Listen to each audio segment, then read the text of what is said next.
Welcome from Regina, Saskatchewan, Canada. This is the final episode in our series about segmentation, or at least in the series. I realize there's a lot more I have to say about segmentation. I'll do that in individual posts. We're now going to be talking about some examples, how you can use all the data that we collected, all the information we collected strategically.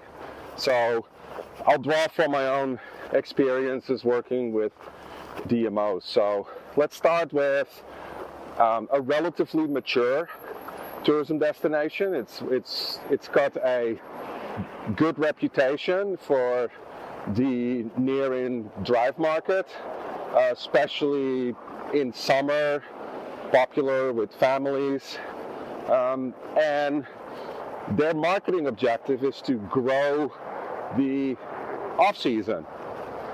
So within the geographic segments that were identified, one opportunity is to use those similar assets that work well in summer in a different context in the off-season, particularly for couples who want a quick getaway.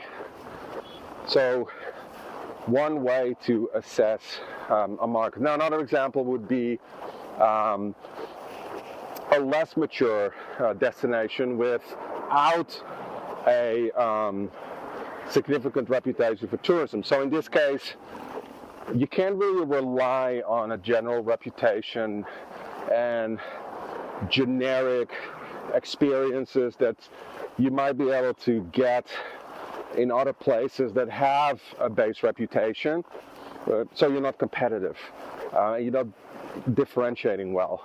So in this case, you need to go very specific. So is there a specific trip purpose that you can meet for a specific group of people that don't mind if your destination is not as mature, if not everything is maybe available or up to a certain quality standard, or maybe it's a little harder to get to. So now you're going to, specific niches, right? Maybe somebody, wants to hike a particular trail that's famous, or somebody wants to, run a marathon because, your place offers, a particular race. Or maybe you have a cultural asset, a famous building, an historic place that is of interest to a very specific group of people, so that you can start building reputation there. A third example, last one, Caribbean island, very mature, good, strong reputation for tourism, but a misalignment from an objective perspective with residents who have been experiencing overtourism. A lot of the money doesn't stay on the island. So in this case, you're looking for a transition strategy to find an audience that is better aligned with local culture, less or no negative impact, or maybe even a regenerative impact. And this requires, in this particular case, because it's like a sun beach destination, to find a segment within that segment that can be motivated to choose you as a specific sun destination over others who offer, similar experiences from that regard, because your island offers something that the other ones don't. So you could be competitive there, you can differentiate with something very, very specific.